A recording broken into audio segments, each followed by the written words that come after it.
Hi guys, welcome back to another video. Today we're going to do a quick video.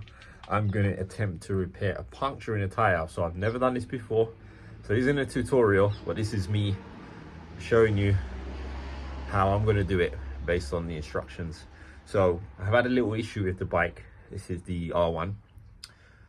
The other day I was riding it, the back was slipping and sliding all over the place. It was a bit scary, to be honest. I didn't know why. Parked the bike up. The next day I said, I'm gonna have a look at this. What's the problem here?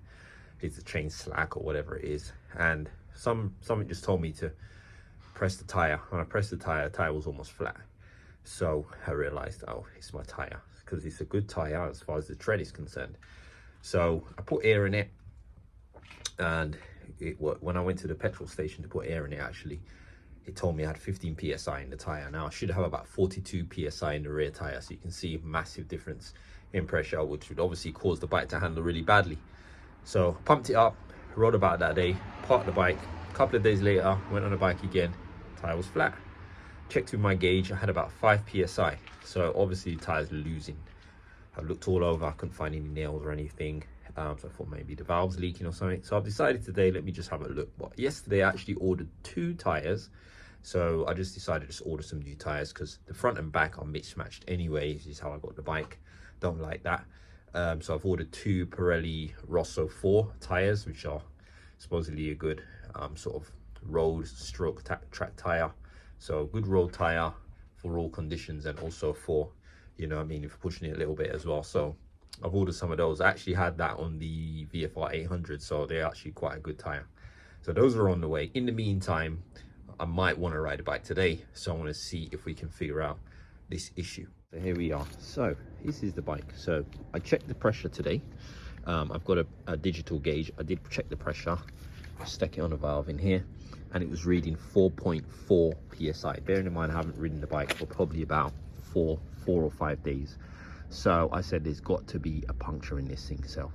So I started cleaning the tire. It was a bit muddy, and I started looking around. Now I noticed this little sort of nick here, and I sprayed some soapy water on it to see if this was a puncture, and nothing happened. Then this little one here, it's very, very small, sprayed some water, started getting some bubbles. So this is sort of a tried and tested way of finding leaks. So I've got some soapy water here, as you guys can see. I'm just going to spray some of it on it. Straight away you can see the air. So what the air does is causes the soap to bubble up. So we definitely have a puncture here. Something's obviously gone into it. This is the other area here, which is fine. So this is just a little bit of a gouge there. So I haven't checked anywhere else on the tire. I'll be very surprised if there was more than one place. So what I'm going to do is I've got a puncture repair kit, and I'm going to try and repair this tire for now. And then when my new tires come, I will replace both of the front and the back. So on this at the moment, this actually has Pirelli Angel GT, I think it's called Angel GT tires on here. And on the front, as I said, it's a different, we got Metzeler here, Metzeler Road Tech Z8s. So as I said, I've got mismatched tires here, and I don't like that. So I'm going to change both of them to Pirelli Rosso 4s. And I've had some recommendations on that tire as well for this bike. So you guys can see the bubble in there.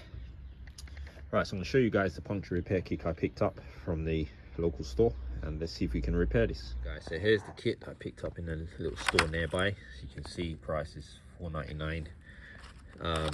So I just didn't want to spend too much money on this. So basically it comes with this tool here, which I think is the tool that you use to insert the rubber seals. You get 3 of these rubber seals in here, so it's good to keep under your seat as an emergency. You get this tool, which is for preparing the hole, and then you get this sort of rubber sort of compound glue sort of stuff to, you know, help seal it and to glue this rubber bit inside. So according to the instructions, we've got to make sure there's nothing inside there, which I don't think there is. Then we've got to use this to prepare the hole and sort of sort of file it really, sort of thing. So you're supposed to push this in, pull it in and out, prepare the hole, and then you take one of these strips and thread it through here, and then we got to insert this strip in 3/4 of the way down, and then very quickly pull it out. So pull it out so that the rubber stays behind. So there is a little bit of a slit in there, so it should go past that slit, if I can focus. And you're supposed to pull this out, and then it should stay in. And then we've got to cut the excess of the rubber off with a knife, just trim it down and leave it for about 5 minutes, and then you know, put the air back in, and then check again with a spray bottle for leaks. So I've already released some air in this, and let's see what we've got in there right now.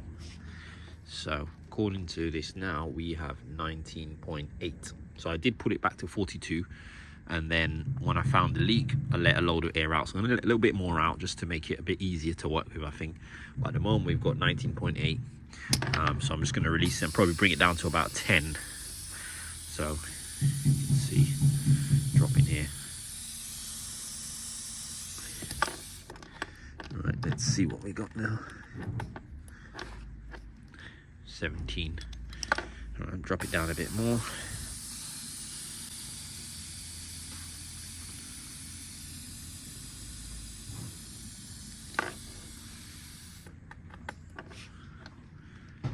We've got 15. All right, just a little bit more.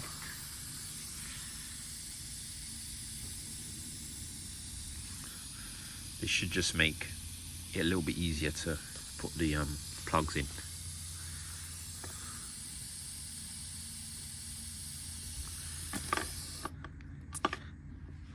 Right, so we've got 12 psi in it. I think we'll leave it as that. We've got 12 psi, so 30 short. Right, so now I'm going to try and get this tool inside there. Right, now this hole is really, really small, so let's see if I can get this in.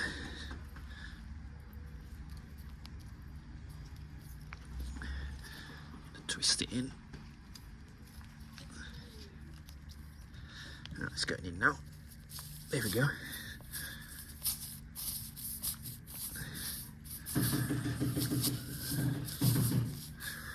There we go. So I've got that all the way in. Just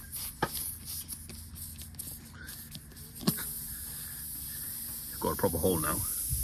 You guys can hear it now.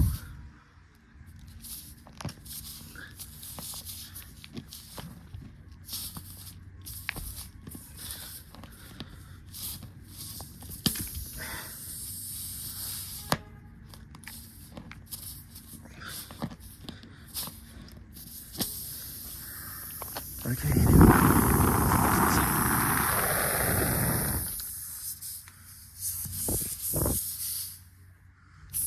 So we've all prepared that now. So let's see what's the next step. Right, there you go, guys. So I've put one of these in there. So you slide it in there, and you're supposed to have it sort of equally in the middle, sort of 50-50, like that. And now we're ready to insert it. I almost forgot. You're supposed to put some of this sealing sort of, you can see the adhesive. It says to coat the strip with it, so I've put some on both sides, and then now we're ready to insert it.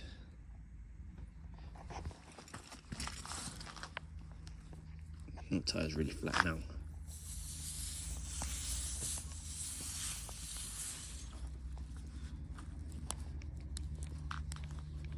There we go, guys. Really hard to do, so I had to use 2 hands for that. So now I'm supposed to pull it straight out with a rapid motion. Don't twist the handle whilst pulling it out. This could compromise the seal. All right, let's try this. I think I'm going to put the phone down, and I'm going to have to hold the bike so I don't yank the bike at the same time. All right, guys, that was quite easy actually. The bike didn't move at all, so I've yanked it out.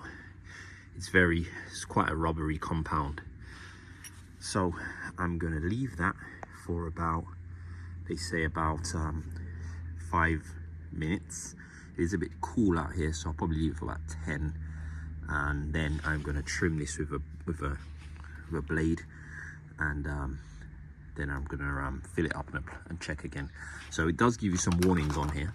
As I said, this is a temporary repair, so it says we shouldn't go over 50 miles an hour.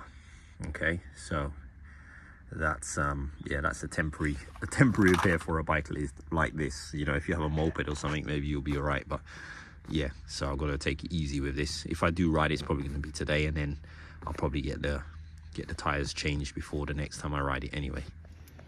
All right guys, quick update. So I've left this probably for about a good 30 minutes. I've been doing other stuff, so as you guys can see, I've also trimmed it off with a knife. So there's a little bit of a bulge bit, but I'm sure that'll get flattened now once you ride the bike. So yeah, what I'm going to do is I'm going to put 42 psi in that, and then we're going to do another spray test with the soapy water, and let's see if we can see any leaks. So guys, we are starting at 0 psi. Literally everything is gone, so let's fill her up.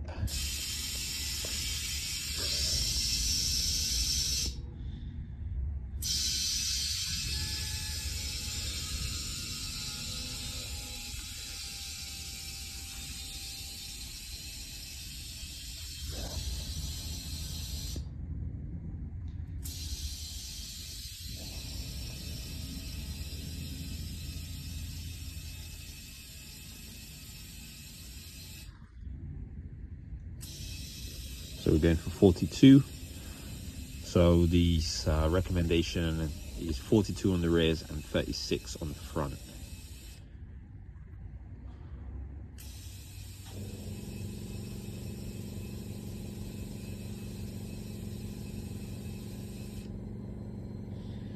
Nearly there. 38. I think it does lose a little bit on that valve when it's connected, so you can see it's losing a little bit, but I don't think that's the tire. That's always happens. So we're at 43, so let's let that go down, and then we'll pull it out.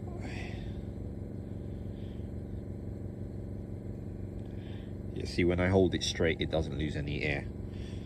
So let's see, 42 on 42. Come on, wiggle it about. 42.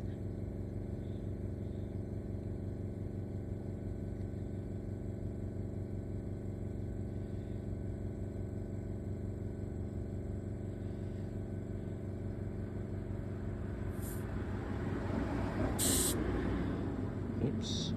I'm gonna go with that 41.9. So that's it. All right guys, so we're gonna do a test on it now.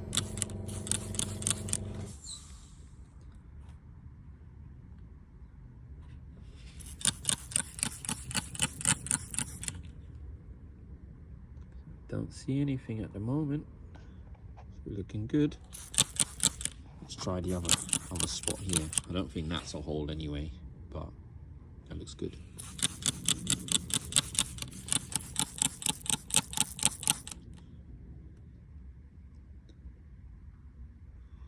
I think we're sealed up, guys. I think it's worked, done the job. So I'll just keep an eye on it over the next couple of days, and then we'll just check to see if we're losing any pressure.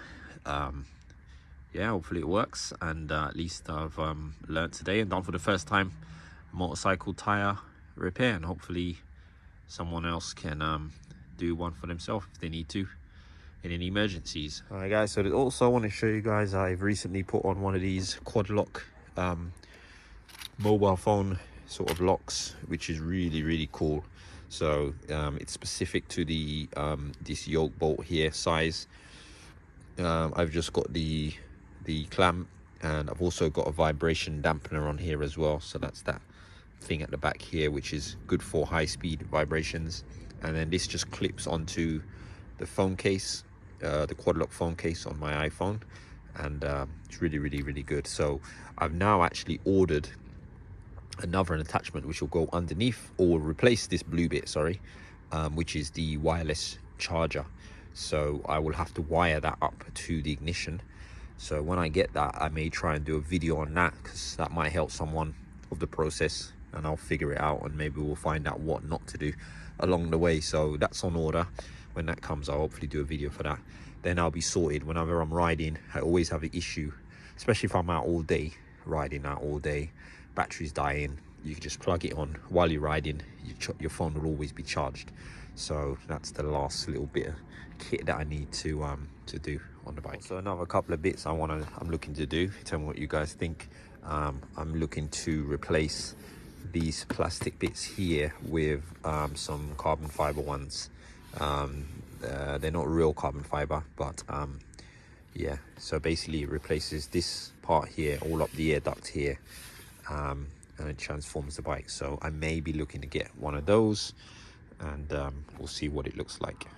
And one other part that I'm looking to get as well is this is a double bubble visor, but I want to get a different model which is actually higher than this one, so it really helps with the wind and stuff. So I'm looking at one that I may order, and it might be a clear one. I might go for clear again instead of black. Tell me what you guys think. Keep it black, or should I go back to clear? I think because they've got the sort of carbon fiber on the exhaust, they've also got this heat shield here as well on carbon fiber. I think having that carbon fiber bit up here would really finish up the side of the bike. I think it looked quite nice. But yeah, you guys tell me what you think. That's it, guys. The bike is done, so hopefully I might take her out for a ride today. Let me know what you guys think of the video, and also please like, comment, subscribe, and I'll see you guys soon in the next one. Take care. Thanks for watching.